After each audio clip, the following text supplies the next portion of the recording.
دوسرا پردہ ہے سطر، جسم کو ڈھانپ کر رکھنا۔ مرد کے لیے سطر کا حصہ کچھ اور ہے، عورت کے لیے پورا جسم سطر ہے۔ مرد کے لیے عورت کا پورا جسم سطر ہے، سوائے چہرے کی ٹکیا کے اور ہاتھوں کے اور پاؤں کے۔ پھر ہے حجاب۔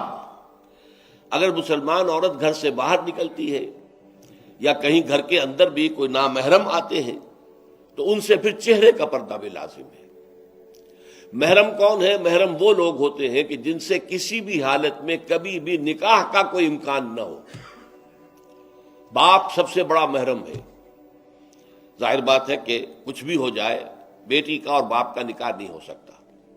بھائی ابدی محرم ہے، اس کے درمیان ان دونوں کے بہن بھائی کے درمیان رشتہ نہیں ہو سکتا۔ البتہ ایک شکل یہ ہے کہ ایک بہن اس وقت کسی بہنوئی کے گھر میں ہے، لیکن یہ کہ اگر اس بہن کا انتقال ہو جائے تو دوسری بہن سے اس کا نکاح ہو سکتا ہے، لہذا وہ نامحرم شمار ہوگا، وہ محرم نہیں ہوگا۔ اس حوالے سے وہ جو ابدی محرمات ابدیہ ہے وہ ہے محرم، اور ان کے سامنے کھلے چہرے کے ساتھ بھی عورت نہیں آ سکتی۔ اور محرموں کی فہرست جو ہے وہ سورہ نور کے اندر دے دی گئی ہے، بڑی مفصل اور تفصیلی آیت ہے۔ اور چوتھا پردہ یہ ہے کہ معاشرہ غیر مخلوط ہو، مرد و زن کے مابین اختلاط نہ ہو، مخلوط مجالس نہ ہو، دفتروں میں مل جل کر کام نہ کیا جا رہا ہو، اور کہیں کارخانے میں شانہ بشانہ کھڑے ہو کر کام نہ کیا جا رہا ہو، نہیں، یہ معاملہ غلط ہے۔ بلکہ سیگریگیٹڈ سوسائٹی، عورتوں کے دائرہ کار کسی شے پر پابندی نہیں ہے۔ عورتوں کے لیے تفریح گاہیں بنائیں آپ جس میں صرف عورتیں اور بچے جا سکتے ہو ایک خاص عمر کی حد تک، مرد نہیں جائیں گے۔ مردوں کے لیے تفریح گاہیں علیحدہ ہوں گی، وہاں عورتیں نہیں جائیں گی۔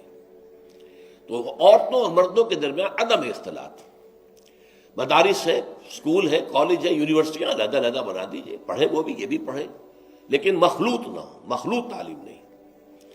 تو یہ جو ہے غیر مخلوط معاشرت، یہ در حقیقت اسلامی معاشرے کا سب سے بڑا امتیاز ہے، سب سے بڑا علم ہے، سب سے بڑا شعار ہے۔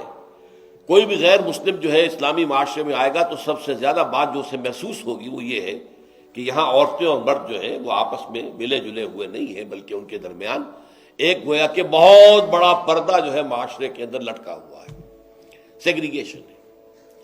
باقی یہ ہے کہ سطر سے آگے جسم جو ہے وہ صرف زوجین کے سامنے کھلے گا۔ مرد کا سطر صرف بیوی کے سامنے کھلے گا، یا ڈاکٹر اگر کوئی سرجری کرنی ہے تو ظاہر بات ہے کہ اس میں وہ پردہ نہیں ہوگا۔ عورت کا بھی چہرہ، ہاتھ اور پیر کے علاوہ جسم کا کوئی حصہ کسی محرم کے سامنے نہیں کھلے گا سوائے شوہر کے یا ڈاکٹر۔ یہ سارا جو تفصیلی نظام دیا گیا ہے، اس کا ہدف کیا ہے کہ یہ مرد اور عورت کے درمیان جو کشش اللہ نے رکھی ہے، زبردست کشش، یہ کشش اگر نہ ہو تو تمدن کا یہ ہنگامہ ہی نہ ہو، شادیاں لوگ کریں ہی نہ، اور لوگ جو ہے یہ مشقتیں اور یہ مصیبتیں جھیلیں ہی نہ۔ اولاد کی پیدائش ہے، پھر ان کی پرورش ہے، پھر انہیں کھلانا پلانا ہے، ان کی تعلیم ہے، ان کی علاج معالجہ ہے، 100 کھکھیڑ ہے۔ یہ سارا انسان کیوں برداشت کرتا ہے کہ جنسی جذبہ بہت زوردار اللہ تعالیٰ نے انسانوں میں رکھ دیا ہے۔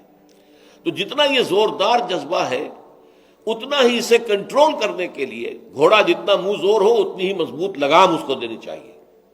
لہذا اس کے لیے یہ حدود اور قیود عائد کر دیے گئے تاکہ جو سیکشول ارج ہے یا سیکشول اٹریکشن جو کہ جنسی طور پر انسان کے اندر ہے، مرد میں بھی ہے عورت میں بھی ہے، وہ کل کی کل زوجین پر مرتکز ہو جائے۔ شوہر کا وہ پوری سیکشول ارج جو ہے وہ اپنی بیوی پر مرکوز ہو، بیوی کی وہ پوری جو سیکشول ارج ہے وہ اپنے شوہر پر مرکوز ہو، ادھر ادھر نگاہیں نہ بھٹکیں۔ مبادا کہیں جا کر کسی مرد کی نگاہ میں کوئی عورت کھب گئی، اب ظاہر بات ہے کہ آنکھ سے ہو کر وہ تصویر جو ہے نہا خانہ دل میں اتر جاتی ہے، پھر وہ خوابوں میں آئے گی، خیال میں چھائی رہے گی، نتیجہ کیا ہوگا؟ اپنی بیوی کی طرف سے توجہ ہٹ جائے گی۔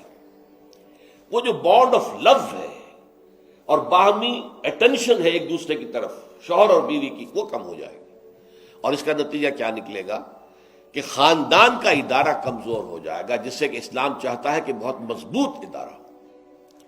اس لیے یہ ساری قدغنیں ہیں، یہ سارے ضوابط ہیں، یہ قواعد ہیں، بلکہ اسلامی معاشرے کا جیسا کہ میں نے عرض کیا ہے یہ سب سے نمایاں وصف ہے کہ یہاں مرد و زن کا اختلاط نہیں ہے، کوئی فری انٹر مکسنگ نہیں ہے۔